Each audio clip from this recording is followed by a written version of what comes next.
नमस्कार, स्वागत है एमपी हॉस्पिटल असिस्टेंट भर्ती में सामाजिक विज्ञान यानी 10वीं स्तर के महत्वपूर्ण 50 प्रश्न जो परीक्षा में काफ़ी इंपॉर्टेंट है और पूछे भी गए हैं।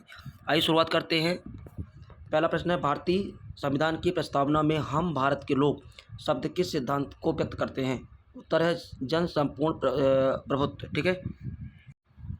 अगला प्रश्न है, संविधान का संरक्षक किसे माना जाता है? उत्तर है भारत का सर्वोच्च न्यायालय को। अगला प्रश्न है, भारतीय संविधान का अनुच्छेद 368 किससे संबंधित है? उत्तर संविधान संशोधन से। ठीक है। अगला प्रश्न है, मौलिक अधिकारों को लागू कराने हेतु कौन से रिट सर्वोच्च न्यायालय जारी कर सकता है? उत्तर है बंदी, प्रत्यक्षीकरण, परमादेश, प्रतिषेध, अधिकार परीक्षा एवं उत्प्रेषण। ठीक है। अगला प्रश्न है, नीति निर्देशक तत्व संविधान के किस भाग में है? उत्तर है भाग 4 में। अगला प्रश्न है, मौलिक कर्तव्य संविधान के किस भाग में है? उत्तर है भाग 4 का में। भारत में न्यायिक पुनरावलोकन का आधार क्या है? उत्तर संविधान की सर्वोच्चता। अगला प्रश्न है, भारतीय संविधान का कौन सा अनुच्छेद समानता के अधिकार से संबंधित है? उत्तर अनुच्छेद 14। भारतीय संविधान का कौन सा अनुच्छेद अस्पृश्यता का अंत करता है? उत्तर अनुच्छेद 17 का। अगला प्रश्न है, शिक्षा का अधिकार किस अनुच्छेद में है? उत्तर अनुच्छेद 21A में।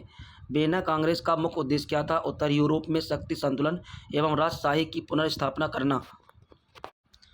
अगला प्रश्न है, जर्मनी के एकीकरण का शिल्पकार किसे कहा जाता है? उत्तर ओटो वान बिस्मार्क को। अगला प्रश्न है, यंग इटली संगठन के संस्थापक कौन थे? उत्तर ज्यूसेppe मैजिनी। अगला प्रश्न है, फ्रैंकफर्ट संसद कब आयोजित हुई? उत्तर है 1848 में। भारत छोड़ो आंदोलन का प्रस्ताव कहाँ पारित हुआ? उत्तर है मुंबई में। अगला प्रश्न है, चंपारण सत्याग्रह किस फसल से जुड़ा था? उत्तर है नील। खेड़ा सत्याग्रह किस कारण हुआ? उत्तर है कर माफी की मांग।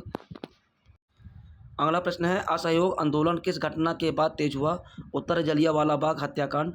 अगला प्रश्न है, पूना पैक्ट कब हुआ? उत्तर है 1932 में। अगला प्रश्न है, सविनय अवज्ञा आंदोलन का प्रमुख प्रतीक क्या था? उत्तर नमक कानून उल्लंघन। भारत में सर्वाधिक लौह अयस्क किस राज्य में मिलता है? उत्तर ओडिशा में। अगला प्रश्न है, रेगुर मिट्टी का दूसरा नाम क्या है? उत्तर है काली मिट्टी। अगला प्रश्न है, काली मिट्टी किस चट्टान से बनी है? उत्तर है बेसाल्ट। अगला प्रश्न है, भारत में सर्वाधिक चाय उत्पादन किस राज्य में होता है? उत्तर है असम में। अगला प्रश्न है, भारत का सबसे बड़ा जूट उत्पादक राज्य कौन सा है? उत्तर है पश्चिम बंगाल। अगला प्रश्न है, हीराकुंड बांध किस नदी पर है? उत्तर महानदी।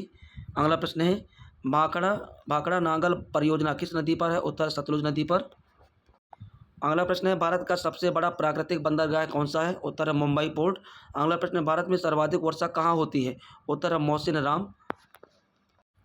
अगला प्रश्न है, भारत का सबसे बड़ा कोयला क्षेत्र कौन सा है? उत्तर है झरिया कोयला क्षेत्र। अगला प्रश्न है, मानव विकास सूचकांक किस संस्था द्वारा जारी किया जाता है? उत्तर संयुक्त राष्ट्र विकास कार्यक्रम। ठीक है। अगला प्रश्न है, भारत का नोट जारी करने का अधिकार किसके पास है? उत्तर भारतीय रिजर्व बैंक के पास। अगला प्रश्न है, बैंक दर कौन निर्धारित करता है? उत्तर भारतीय रिजर्व बैंक। अगला प्रश्न है, वैश्वीकरण का प्रमुख माध्यम क्या है? बहुराष्ट्रीय कंपनियां। अगला प्रश्न है, प्राथमिक क्षेत्र का मुख्य कार्य क्या है? उत्तर है प्राकृतिक संसाधनों का उपयोग। अगला प्रश्न है, द्वितीयक क्षेत्र किससे संबंधित है? उत्तर है विनिर्माण यानी उद्योग से। तृतीयक क्षेत्र किससे संबंधित है? सेवाएं जैसे बैंक। अगला प्रश्न है, प्रति व्यक्ति आय कैसे ज्ञात की जाती है? उत्तर राष्ट्रीय आय में कुल जनसंख्या का भाग दिया जाता है। अगला प्रश्न है, मुद्रा का सबसे तरल रूप कौन सा है? उत्तर है नगद मुद्रा। अगला प्रश्न है, केंद्रीय बैंक का मुख्य कार्य क्या है? उत्तर है मुद्रा का निर्गमन एवं मौद्रिक नियंत्रण। अगला प्रश्न है, पंचायती राज व्यवस्था किस संशोधन से लागू हुई? उत्तर है 73वां संविधान संशोधन। अगला प्रश्न है, नगर पालिकाओं से संबंधित संशोधन कौन सा है? उत्तर 74वां संविधान संशोधन। अगला प्रश्न है, संविधान सभा की पहली बैठक कब हुई? उत्तर है 9 दिसंबर 1946। अगला प्रश्न है, संविधान कब अंगीकृत किया गया? उत्तर 26 नवंबर 1949। अगला प्रश्न है, संविधान कब लागू हुआ? उत्तर 26 जनवरी 1950। अगला प्रश्न है, भारत का प्रथम आम चुनाव कब हुआ? उत्तर है 1951-52 में। प्रश्न नंबर, श्वेत क्रांति के जनक कौन है? उत्तर वर्गीज कुरियन। अगला प्रश्न है, हरित क्रांति के जनक कौन है? उत्तर MS स्वामीनाथन। विश्व में कौन है? तो नॉर्मन ई बोरलॉग हैं। ठीक है। अगला प्रश्न 49वां है, भारतीय संविधान के प्रारूप समिति के अध्यक्ष कौन थे? उत्तर है भीमराव रामजी अम्बेडकर। ठीक है। अगला प्रश्न है, भारतीय लोकतंत्र की सबसे बड़ी विशेषता क्या है? उत्तर सार्वभौमिक वयस्क मताधिकार। ठीक है गाइस, ये रहे महत्वपूर्ण 5 मिनट 50 क्वेश्चन। ऐसे वीडियो देखने के लिए चैनल को सब्सक्राइब करें, शेयर करें, लाइक करें। धन्यवाद।